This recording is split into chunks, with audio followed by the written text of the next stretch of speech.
China, ये नाम सुनते ही आपके जहन में एक बहुत ही पावरफुल कंट्री का ख्याल आता होगा, यानी कि सुपर पावर। लेकिन एक दौर था चाइना के हालात बहुत ही ज्यादा खराब थे। चाइना में इतनी गरीबी थी कि लोग भूख की वजह से मरते थे। लेकिन आज चाइना की इकोनॉमी दुनिया की सबसे स्ट्रॉन्ग इकोनॉमी है। चाइना के सिटीज जो पहले कुछ ऐसे दिखते थे, अब वो कुछ ऐसे दिखते हैं। चाइना हर फील्ड में टॉपर है, चाहे वो ओलंपिक्स हो या फिर साइंस। चाइना जो 1970 से पहले एक गरीब कंट्री था, आज वो इतना ज्यादा स्ट्रॉन्ग कैसे हुआ? ये मौजज़ा लगता है, लेकिन मौजज़ा नहीं है, बल्कि ये चाइनीज की पॉलिसीज और हार्डवर्क का रिजल्ट है। और आज की इस वीडियो में हम चाइना की सक्सेस स्टोरी को डिस्कस करेंगे।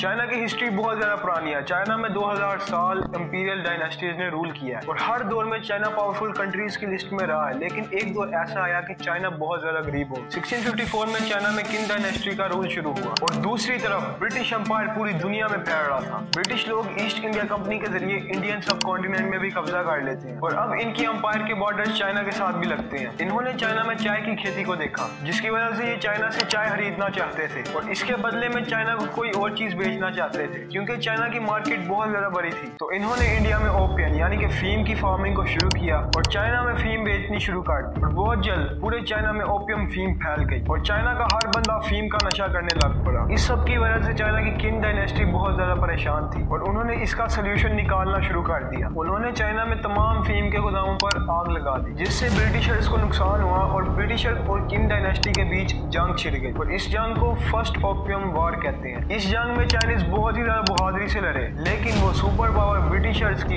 एडवांस टेक्नोलॉजी वेपन्स के सामने ढेर हो गए। इसके बाद सेकंड ओपियम वॉर भी हुई, लेकिन वो भी चाइना बहुत बुरी तरह हार गया, जिससे किंग डायनेस्टी बहुत ज्यादा कमजोर हो गई थी और 1912 में चाइना के लोगों ने किंग डायनेस्टी से आजादी ले ली। इसके बाद चाइना ने फिर से बहुत ज्यादा बुरे हालात देखे, क्योंकि अब चाइना में दो बड़ी पार्टीज के दरमियान सिविल वॉर शुरू हो गई। ये जंग चाइनीज कम्युनिस्ट पार्टी और चाइनीज नेशनलिस्ट पार्टी के दरमियान हुई। इस जंग को चाइना की कम्युनिस्ट पार्टी जीत गई और चाइना की नेशनलिस्ट पार्टी के लोग चाइना के एक आइलैंड की तरफ भाग गए और उन्होंने उधर अपना रूल शुरू किया, जिसको आज हम ताइवान कहते हैं। लेकिन आज भी ताइवान के लोग ताइवान को ताइवान नहीं कहते, बल्कि वो पीपल्स रिपब्लिक ऑफ चाइना कहते हैं। और अब mainland of China People's Republic of China बन जाता है और चाइना में माओ ज़ेडुंग का दौर शुरू हुआ। इस दौर में चाइना में बहुत से अच्छे काम भी हुए, लेकिन इसी दौर में चाइना की बर्बादी भी हुई, जिससे चाइना के लोग भूखमरी की वजह से मरे, क्योंकि माओ ने एग्रीकल्चर के बारे में बहुत ज्यादा बुरी पॉलिसीज बनाई। माओ ने स्पैरो किलिंग कैंपेन शुरू की, जिसका मकसद था कि ये स्पैरोस क्रॉप को खाती हैं, जिसकी वजह से क्रॉप बहुत ज्यादा कम पैदा होती है। लेकिन ये कैंपेन पूरी तरह फ्लॉप हो गई, जिसके बाद चाइना में ग्रेट फैमिन आया, जिसमें बहुत से लोग भूखमरी की वजह से मरे, क्योंकि चाइना की क्रॉप्स की प्रोडक्शन जीरो हो गई थी। फिर बाद में किसी साइंटिस्ट ने डिस्कवर किया कि ये जो स्पैरोस होते हैं, ये क्रॉप्स में कीड़ों मकोड़ों को खाती है, जिसकी वजह से क्रॉप्स खराब नहीं होती। माओ ज़ेडुंग के दौर में लोग भूखमरी की वजह से मरे,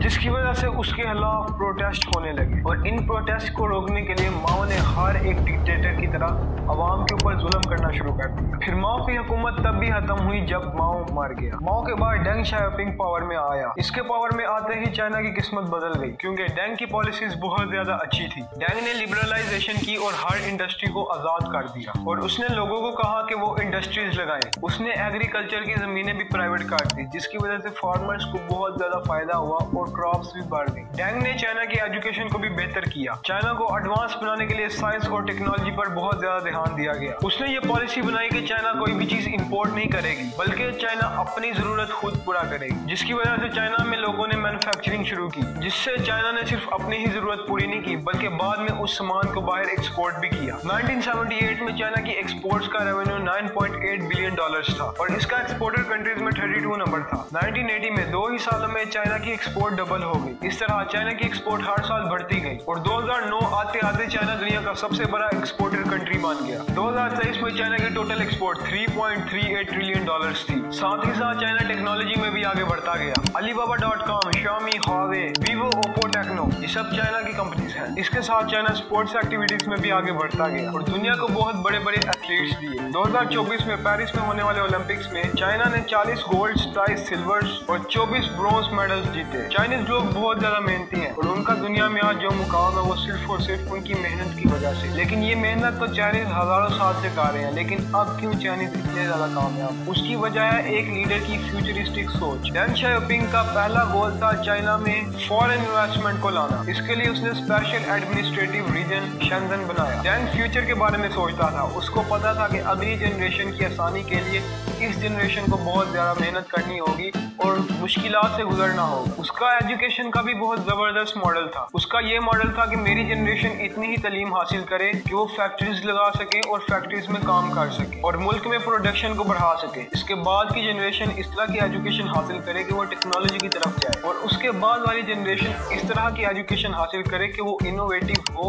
और वो इन्वेंशंस करे। डैंग ने चाइनीज को रोड मैप टू सक्सेस दिया, जिसकी वजह से चाइनीज आज इतने ज्यादा कामयाब है। चाइनीज ने बहुत ज्यादा मेहनत की और आज चाइना इस मुकाम पर खड़ा है कि वो दुनिया की सबसे स्ट्रॉन्ग इकोनॉमी है। इसके बाद चाइना ने अपनी मिलिट्री में भी बहुत ज्यादा पैसा लगाया, क्योंकि हजारों सालों से बहुत से कंट्रीज ने चाइना को इन्वेड किया। तो इस वजह से चाइना ने अपनी मिलिट्री में इतना ज्यादा पैसा खर्च किया कि अब कोई हमें इन्वेड ना करे। और आज चाइना पूरी दुनिया में एक पॉलिटिकल पावर भी है। यूएन में अगर कोई बिल पास होता है तो उसमें चाइना की मंजूरी बहुत ज्यादा जरूरी है। उसके बगैर यूएसए भी कुछ नहीं कर सकता, क्योंकि चाइना वीटो पावर है। चाइना अपनी पॉलिटिकल पावर और ट्रेड को बढ़ाने के लिए अपने इर्द गिर्द के कंट्रीज में भी बहुत ज्यादा इन्वेस्टमेंट कर रहा है। चाइना अब फिर से सिल्क रोड बना रहा है, जिससे वो नए ट्रेड रूट्स खोलेगा और अपनी ट्रेड को सिक्योर बनाएगा।